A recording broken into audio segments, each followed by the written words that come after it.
Bine v-am găsit, dragii mei din Zodia Rac, oriunde v-ați afla.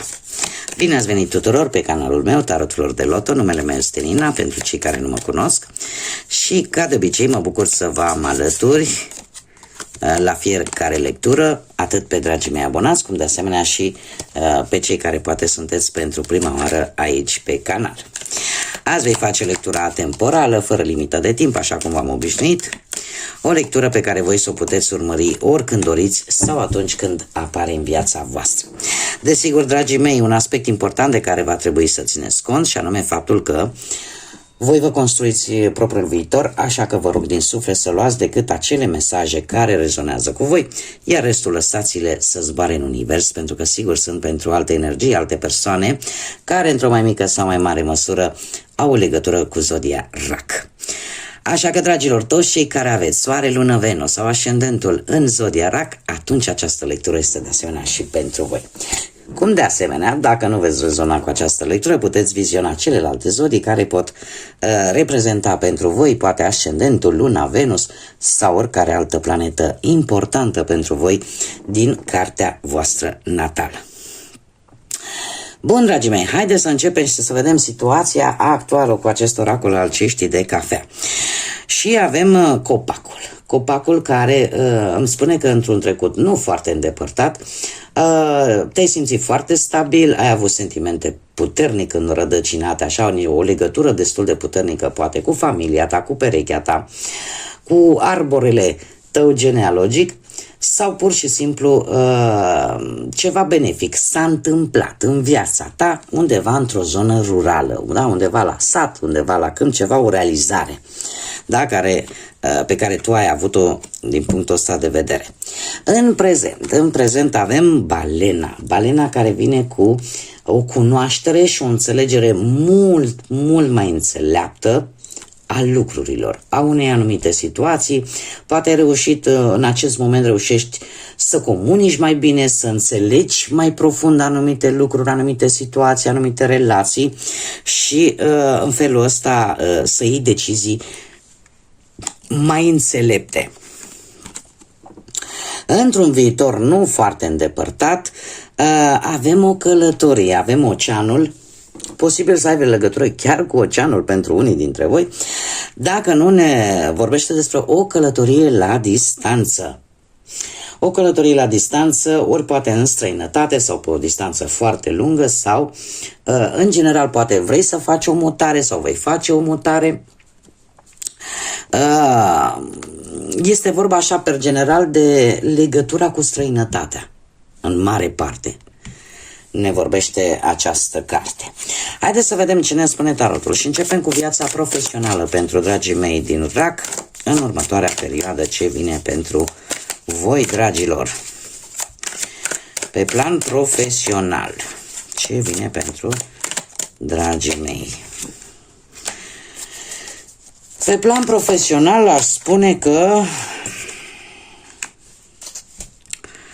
ați avut ceva probleme la locul de muncă.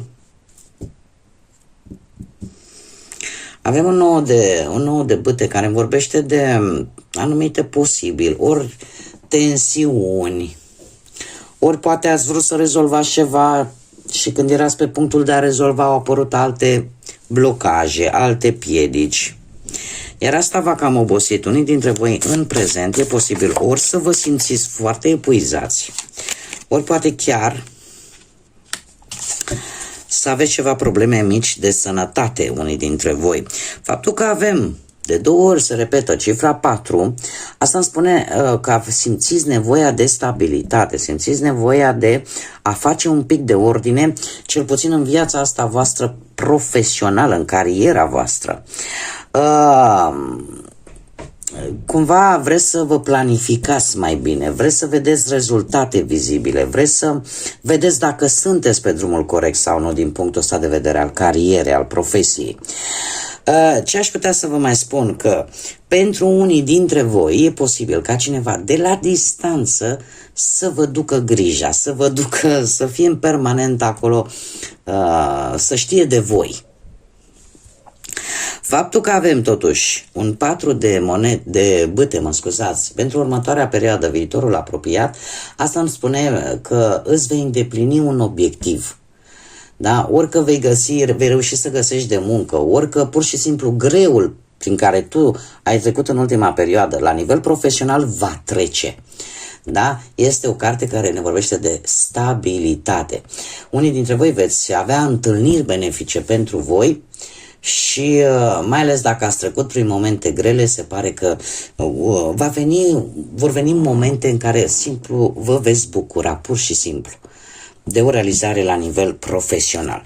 Totuși, mare grijă, unii dintre voi chiar veți simți nevoia de, nu știu, de o mini-vacanță sau câteva zile libere, de ceva care să vă liniștească, vă simțiți epuizați.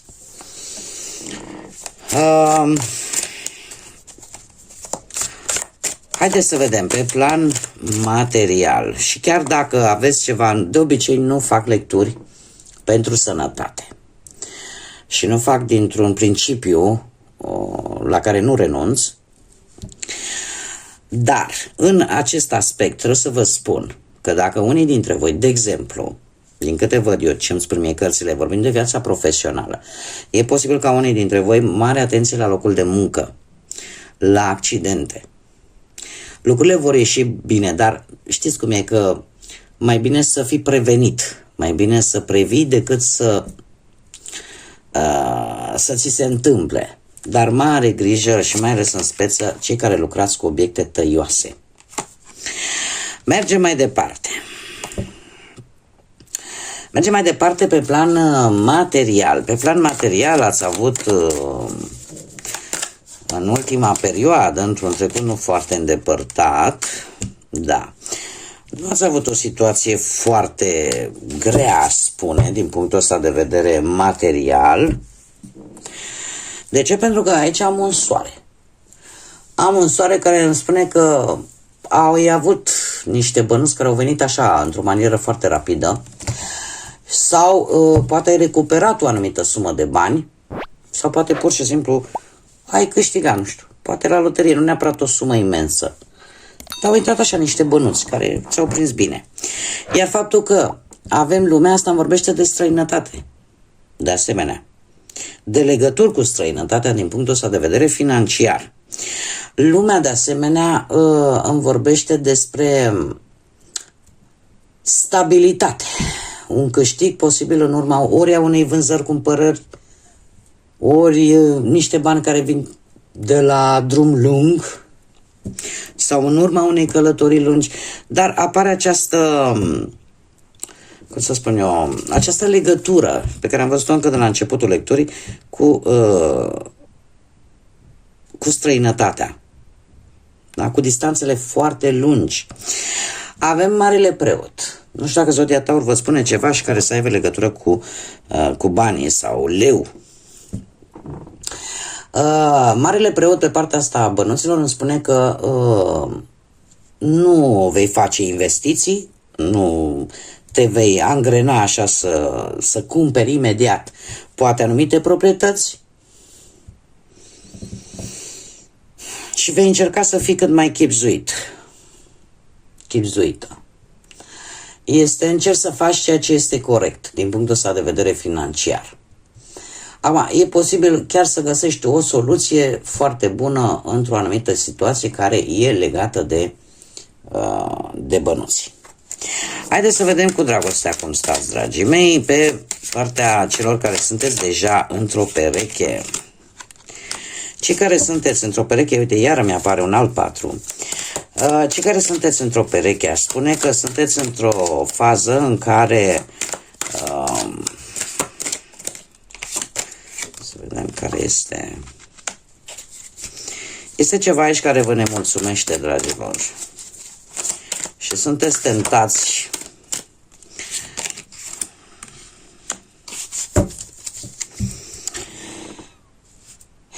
unii dintre voi de curând, de ceva vreme, într-un trecut nu foarte îndepărtat, este ceva care vă cam dă bătăi de cap. De ce spun acest lucru? Patrul de cupe vorbește tare mult de faptul că unii dintre voi, posibil, ori voi, ori perechea voastră, și aici vreau să adaptați în funcție de situațiile în care vă aflați, deci ori voi, ori perechea voastră, cumva consideră că relația este ok, că odată ce este de atâta timp nu mai trebuie făcut absolut nimic, este în regulă totul. Și apare o tentație. Acum, aici am două variante. Ori apare tentația de, poate nu știu, de a ieși mai mult cu prietenii și a, cum să spun, a ignora practic relația și faptul că orice relație trebuie hrănită. Ori, pur și simplu, aici apare suspiciunea de un trio amoros. De ce spun acest lucru? Pentru că am și un 2 de bâte. 2 ăsta de bâte care îmi spune că se știe exact ce trebuie făcut ca relația să funcționeze, dar depinde de unul din voi doi. Ori de voi depinde, ori de persoana de lângă voi. Dar aici, din cauza, știu că sună un pic pueril, așa, un pic, cum să zic eu, un limbaj copilăresc, dar aici nu s-a mai dat interesul în relație. Deci relația a fost, domne, parafat, ștampilat și cam atât. Nu s-a mai adus îmbunătățiri. Și în momentul în care nu se aduc îmbunătățiri, apare monotonia, apare plictiseala. Faptul că există în acest moment această tentație de a căuta, cum să spun eu, poate afecțiune în altă parte sau alături de prieteni, are o cauză și depinde ori de voi, ori de persoana voastră ca această relație să poată funcționa sau nu.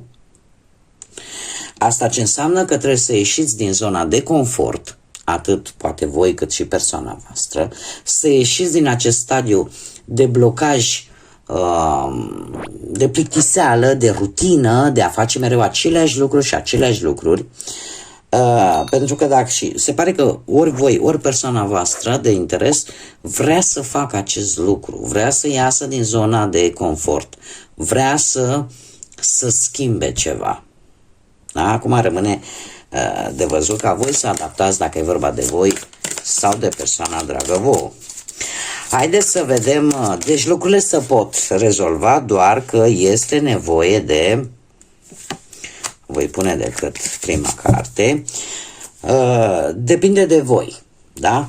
Acum, haideți să vedem pentru cei care sunteți singuri, indiferent de ce sunteți singuri. Poate, din păcate, în urma văduviei sau în urma divorțului sau poate pur și simplu nu ați găsit până acum jumătatea. Dragii mei dragi, singurei, trebuie să vă spun un lucru. Nu cu mult timp în urmă, unii dintre voi a trebuit să luați o decizie care, din păcate, ați luat-o cu inima și asta v-a dezamăgit profund. De ce? E posibil ca unii dintre voi să fi cunoscut o persoană nouă care v-au promis foarte multe, dar care, din păcate, nu și-au ținut promisiunile. Au fost de acord să facă un anumit compromis în ceea ce privește viața voastră sentimentală, dar, din păcate, nu s-au ținut de el. Iar faptul că noi avem și un 3 de bâte aici, îmi spune că într-un viitor apropiat, unii dintre voi vă veți dedica mai mult muncii, poate tocmai pentru că nu mai puteți avea încredere în nimeni. Dar, trebuie să vă spun paradoxal, cât ați vrea voi ca să treceți, că e ca și cum ai spune, dom'le, mi-am pierdut încrederea, deci mi-a promis o grămadă, nu s-a ținut de promisiune, gata, nu mai vreau, nu mai îmi trebuie. Și sunt sigură că mulți dintre noi am spus acest lucru la un moment dat. Dar trebuie să vă spun că vă veți axa mai mult pe viața profesională, dar paradoxal, sunt mari șanse să cunoașteți pe cineva nou. Pur și simplu. Da? Chiar dacă, știți cum e, că nu e după ce vrem noi, e după ce se întâmplă. Da? Bun, haideți să vedem Ce mesaj are Universul pentru voi, dragilor? Un mesaj pentru dragii mei din RAC pentru următoarea perioadă, te rog.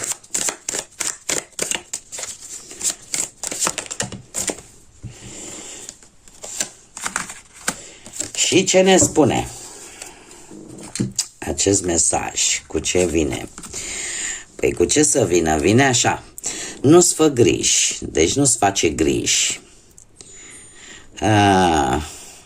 Tot ceea ce tu aștepți este pe drum. Progresul începe să se vadă, progresul începe să fie făcut chiar dacă tu nu-l poți vedea încă sau chiar dacă tu nu poți vedea încă rezultatele.